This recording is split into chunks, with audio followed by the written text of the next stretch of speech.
ในวันอาทิตย์ที่1กำหนดบำเพ็ญศีลปีนี้บทอ่านทั้ง3บทล้วนแต่กล่าวถึงวาจาที่นำพวกเราไปสู่ความเชื่อและอาศัยความเชื่อนี้พวกเราจึงจะได้รับชีวิตในบทอ่านที่1จากหนังสือประมวลกฎหมายโมเสสได้เล่าคืนเหตุการณ์และสิ่งมหัศจรรย์ที่พระเจ้าได้กระทำต่อประชากรของพระองค์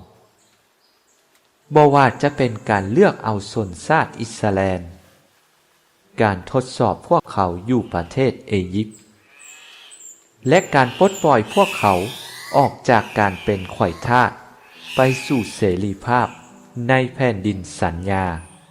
ที่อุดมไปด้วยน้ำนมและน้ำเพิกการเล่าคืนเหตุการณ์อัศจรรย์ที่พระเจ้ากระทำต่อประชากรของพระองค์นี้เป็นการช่วยพวกเขาให้เข้าใจและเชื่อมั่นในพระองค์ยิ่งขึ้นส่วนในบทอ่านที่2นักบุญเปาโลก็เทศสอนชาวโรมาว่าความเชื่อแม้นเกิดจากการฟังวาจาพระเจ้าและการประกาศวาจาพระเจ้านั้น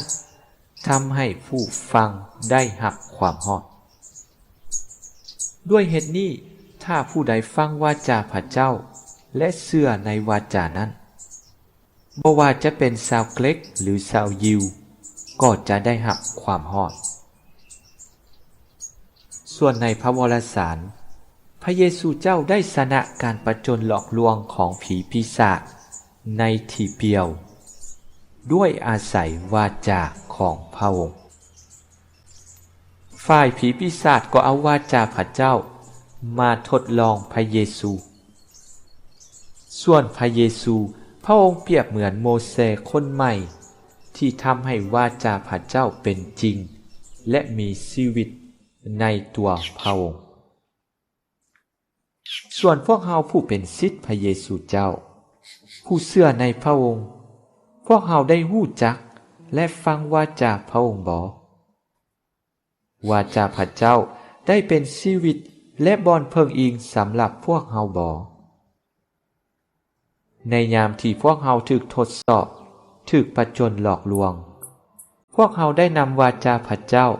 มาเป็นแสงสว่างส่องทางให้พวกเราบ่หรือพวกเราหันไปเพิ่งวาจามนุษย์